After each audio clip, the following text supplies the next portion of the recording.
Bonjour, je m'appelle Kim Thuy et aujourd'hui, j'ai l'honneur de vous présenter 6 auteurs canadiens qui vont discuter avec nous sur la culture dans tous les sens du terme. Alain Deneau, Joséphine Bacon, Wapgijic Rice, Diane Carmen Légère, Paul Sissikousis et Marie-Claire Blais. Alors, je vais commencer avec le professeur Alain Deneau, philosophe. Alors, Alain, est-ce qu'on doit cultiver la culture ou préserver la culture? C'est entendu que la culture existe du fait d'être investie. Je me souviens, moi, dans les années 80, quand j'étais adolescent, on militait pour la loi 101 qui était menacée. C'est une loi au Québec qui protège le français du point de vue du commerce, du travail, des études. Bon, et c'était important de le faire. Mais j'étais tombé sur une entrevue de Pierre Bourgault, une figure politique importante chez nous, qui disait, c'était dans la revue Nuit Blanche, j'en ai assez de parler de la langue, je veux parler la langue. Et ça m'avait beaucoup marqué, ça, de me dire qu'au fond, en même temps qu'on milite pour la langue, quand elle est minoritaire, quand elle est menacée, en même temps, la parler bien, l'investir, la maîtriser, la chérir, par la philosophie, par la littérature, par exemple, était une façon de la rendre vivante. Donc, il faudrait en fait que la langue soit vivante dans tous les domaines et non pas dans un seul, et que ce soit pris, en absolu. Il y a le phénomène politique, de l'enjeu linguistique, qui consiste à parler d'une langue en tant que son statut est menacé ou pas suffisamment reconnu. Et il y a aussi la langue elle-même, en tant qu'elle doit être désirable, investie, vivante, nerveuse. Et il y a des domaines où, le français, par exemple, peut conquérir du terrain et devenir pertinente comme langue là où un certain anglais, c'est même pas l'anglais, mais un certain anglais domine. Alors, dans ce cas-là, je vais lancer une question à Joséphine Bacon, qui enseigne la langue Innu-Aimun. Comment est-ce que tu fais pour pouvoir garder la langue contemporaine qui reflète la réalité d'aujourd'hui? Pour moi, parler sa langue, c'est une façon d'être très bien connecté à ses ancêtres, à son identité, puis c'est une façon aussi de préserver sa culture. Puis l'enseigner, quand je l'enseigne, j'enseigne surtout ce qu'on appelle l'Innu-Aimun sédentaire, celui que l'on parle aujourd'hui dans toutes les communautés Innu. Mais c'est le langage que nos ancêtres parlaient, ressemble encore un petit peu à l'Innu-Aimun contemporain. Mais c'est deux vies complètement différentes et c'est normal que les deux vies, que le langage ne soit pas le même, dépendamment où tu te trouves. Moi, j'enseigne l'Innu-Aimun, celui qui est plus sédentaire, mais quand j'écris de la poésie, je vais plutôt écrire la poésie des ancêtres ou de ceux qui étaient nomades avant d'être sédentaires. Et tu sais, j'ai appris dernièrement que dans la langue cri, une montre, ça se dit soleil artificiel. Et donc, je crois que la langue a évolué justement pour refléter une réalité moderne. Ouais, oui, mais tu sais, on est obligé de parler différent. On ne peut pas parler, tu sais, les Noaimons de nos grands-parents parler parce qu'on ne pose plus les mêmes actions. Tu sais, aujourd'hui, la maison, elle est là. Tandis qu'autrefois, la maison, on le portait sur le dos. Donc, c'est normal que quand tu restes sur place, tu vas surtout voir ce que tu vois des objets qui sont là. Mais quand tu es nomade, tu sais, c'est la terre que tu vois. C'est les montagnes, les rivières, les lacs. Tu sais, tu vis avec la mousse et le lichen. Et puis, tu sais, ta vision d'où tu regardes, il est loin, tu vois loin. Tu sais, quand on parle, tu sais, avec les vieux, forcément, même si on est dans une maison, ce qu'il va nous raconter va nous amener nous mettre dans l'intérieur des terres, parce que les mots ne sont pas les mêmes. J'espère. Tu Oui. me comprends bien ce que je veux dire? Oui, j'ai très bien entendu et très bien compris. Merci beaucoup, Joséphine. Wobgijik rice. I would like to share with you an experience that I had in India. I was invited there with other French authors, and we were supposed to share, to talk about French literature, but we had to do it in English because the audience was mostly English. So they said if we spoke in French, we would only reach the French readers. But if we spoke in English, we would reach the French lovers or the lovers of the French language. And so I would like to have your thoughts about this strategy. Is it a good way, to share our culture with another language? Well, I think for a lot of indigenous storytellers and writers, we unfortunately don't have that choice. The languages of the colonizers have been imposed upon us, and our traditional languages have either been stripped from us violently or through shame, both internally and externally. So I think the reason so many indigenous people are thriving in both English and French now is because we've seen that opportunity to bridge the gaps between our own nations and our own cultures, to speak our truths and share our experiences in order to inspire and empower other indigenous people in other indigenous communities right across the land. And I think a fortunate byproduct of that is opening the door to the mainstream, to our cultures, right? To our experiences, to our languages at the same time. And the hope is eventually that there will be a healthy enough publishing infrastructure in this country to publish books in Anishinaabemowin and Neheawin and Mi'kmaq and so on, right? So that's those are my thoughts. I have a friend who had read my book and he said, oh, it's funny because he knew that he read it in French, but he thought that he had read a Vietnamese book because I share so much of the Vietnamese culture. So we can use translation, right, from culture to culture, not only language, but culture to culture. So thank you very much for your thoughts on this matter. Diane, en tant qu'écrivaine acadienne, est-ce que je pourrais te demander de partager avec nous quelques expressions, quelques mots utilisés vraiment dans la langue acadienne, parce que j'ai l'impression qu'à chaque fois qu'on entend la langue française avec la touche acadienne, on voyage, on est déjà ailleurs. Oui, premièrement, ici dans le sud-est du Nouveau-Brunswick, on n'est pas loin de l'océan Atlantique. Et dans notre langage de tous les jours, dans mon village, on dit des choses comme « Es-tu chaviré? Es-tu fou? » Ou on dit Amorce tes souliers. Alors, amorce tes souliers veut dire attache tes souliers. On a d'autres expressions comme haler, c'est tirer, larguer, laisser aller, on dit ça. Bailler pour donner. Je porte des hâtes. Oh. Il y a beaucoup de vieux termes français. Pour nous, c'est pas du vieux français si on l'utilise à tous les jours. On dit espère-moi, ça veut dire attends-moi. Espère-moi, l'expression espère-moi, je pense que je vais l'utiliser maintenant. J'allais vous demander, est-ce que ces expressions-là, ces mots-là sont encore utilisés dans le quotidien? Oui, dans le sud-est du Nouveau-Brunswick. Alors, partout dans les provinces maritimes où on trouve des Acadiens, il y a bien sûr des variantes. Puis, on a chacun notre saveur, mais les mots dont je vous ai dit, je m'en sers moi-même parmi mes amis, les villageois. Mais c'est ça, dans mes livres, j'utilise ces mots pour être vrai à moi-même, pour être authentique. J'espère que la langue acadienne ou sinon le vocabulaire acadien va être préservé pour longtemps encore parce que vraiment, on a l'impression de voyager tout de suite juste en vous écoutant.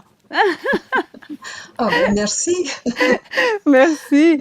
Alors, Mr. Paul Suskusis, could I ask you how important it is for books to be translated into the languages of the different cultures that we have in Canada? It's a very important question.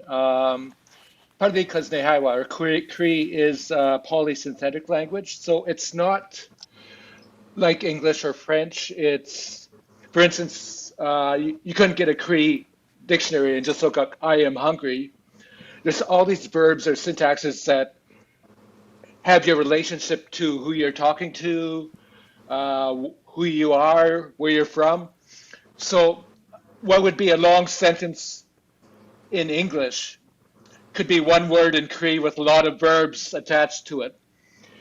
So when you talk about translation, what you're talking about is a different way of thinking. And to think in Nehaiwa, to think in Cree, takes many hours of immersion. It's a different way of thinking. It's a different way of expressing yourself. So I think it is something I want to see more of in the future. And when you read the book in Cree, do you have a different feeling about the book? Does it bring you a different sensation? I think for all books that are translated into Indigenous languages, it does have a totally different feel. It's a different imaginative space. So entirely. You're thinking in Nehaiwa or Cree or whatever language you're using. You're not thinking in English or French, which are the two colonizing languages we deal with. So it is a different world. It's a different literary world. It's a different imaginative world. Thank you very much for your thought on this. And Madame Marie-Claire Blais, j'aimerais vous demander comment est-ce que vous pouvez continuer à écrire en français et utiliser le français en habitant aux États-Unis? Est-ce que c'est très difficile ou pas de préserver cette langue? Bien, je pense qu'on est amoureux de notre langue. Chacun d'entre nous, là, on est amoureux des langues et de notre langue. Nous écrivons nos livres en français et ils sont traduits en d'autres langues, mais l'original, c'est le français, notre travail. Et notre travail, bien, c'est tellement passionné. Et c'est, en fait, le travail de l'écrivain, il s'y consacre toute sa vie, n'est-ce pas? Alors, toute sa vie, il a à apprendre la langue française. Il apprend chaque jour, on est discipliné pour l'écrire. Chaque jour, on travaille à des personnages, mais tout cela est en français dans notre pensée, bien sûr. Bien que tout vienne de toutes les cultures. Tout ce qui nous inspire est global. Tout ce qui nous inspire, c'est le monde. Et nous le traduisons en une seule langue, mais quand même, nous sommes dans un monde global et dans un monde universel où toutes les cultures nous attirent. Merci beaucoup d'être avec nous aujourd'hui. Et je vais retourner à Joséphine Bacon. Joséphine, est-ce que tu penses en Innu ou en français quand tu écris ta poésie? Quand j'écris de la poésie, dépendamment si je parle des aînés ou c'est d'abord en Inuaimun que la poésie me vient. C'est par exemple dans les bâtons un message, ça parle de la toundra, ça parle de rivière et de vent. C'est normal que tout ça me vienne d'abord en Inuaimun et puis dans Wiesh, c'est plus urbain. Je parlais de la rue Bélanger ou des bancs publics ou des parcs. Je me suis rendu compte que je l'avais d'abord écrit en français. Mais je peux dire par contre que je rêve en Inuaimun. Merci beaucoup, Joséphine. So before I let you go, could I ask you if any of you would like to make a comment? I was wondering if culture could be our only way to save humanity. J'aimerais seulement soulever un paradoxe, à savoir que, bon, lorsqu'on parle de la précarité des langues, de langues qui sont minoritaires, qui peuvent être menacées, on oublie un problème, c'est que l'anglais lui-même, qui est la langue dominante aujourd'hui, se menace elle-même. C'est-à-dire que c'est une langue qui, d'une part, s'appauvrit beaucoup elle-même en étant tournée vers une pratique du management, du marketing, de l'efficacité, du rendement, qui se trouve à être une façon pour elle-même de se coloniser. Et aussi, c'est une langue qui est parlée par énormément de locuteurs qui l'ont pour langue seconde. Je me souviens avoir entendu un Vénézuélien à Toronto dire « l'anglais est plus menacé à Toronto que le français à Montréal ». Et ce qu'il voulait dire par là, c'est que les locuteurs anglais sont tellement des gens pour qui cette langue est une langue seconde qu'ils finissent, au fond, par la cultiver de telle sorte que même les locuteurs pour qui l'anglais est la langue maternelle parlent la langue comme une langue seconde.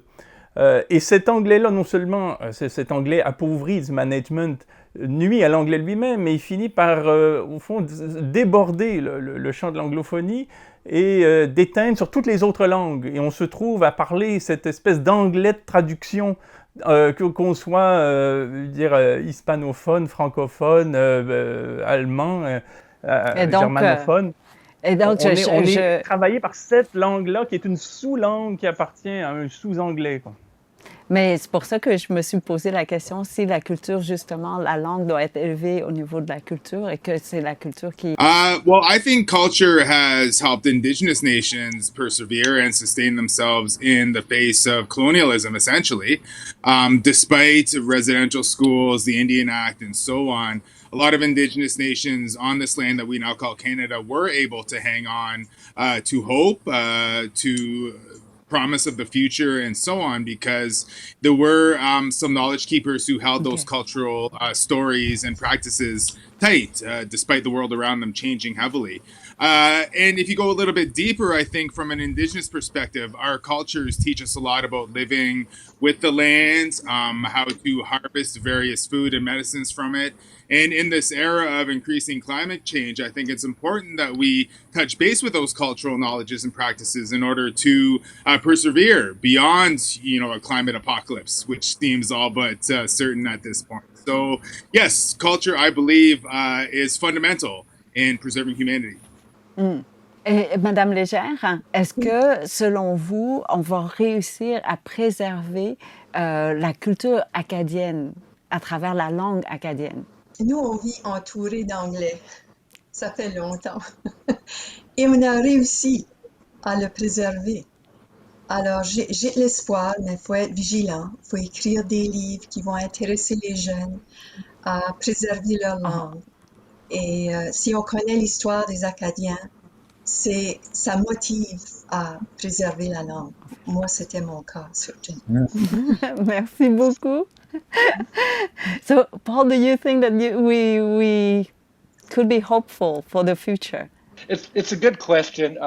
In the age of the internet, of advertising, of the image, both things like Instagram, TikTok, there's a globalization which I think can be a negative factor, but also it can bring us together in that we can appreciate our own diversities, not just of individual, but also of communities. And for me, culture is integral to our own individual dignity and the dignity of the communities we come from, their art, their language, their forms of expression. So yes, it is an important manifestation, and it's absolutely necessary that we hold on to the cultures that make up who we are. Est-ce que les arts peuvent sauver l'humanité? Oui, ils peuvent. Et nos artistes canadiens, québécois, nos artistes internationaux, nos écrivains sont là pour expliquer le monde, la détresse du monde, et aussi pour dénoncer, accuser, comme vous le faites vous-même. Nous avons un grand pouvoir. C'est un pouvoir invisible, secret, mais je pense que la musique, les arts et la littérature, avec toute sa force et sa beauté, sont capables de changer l'univers.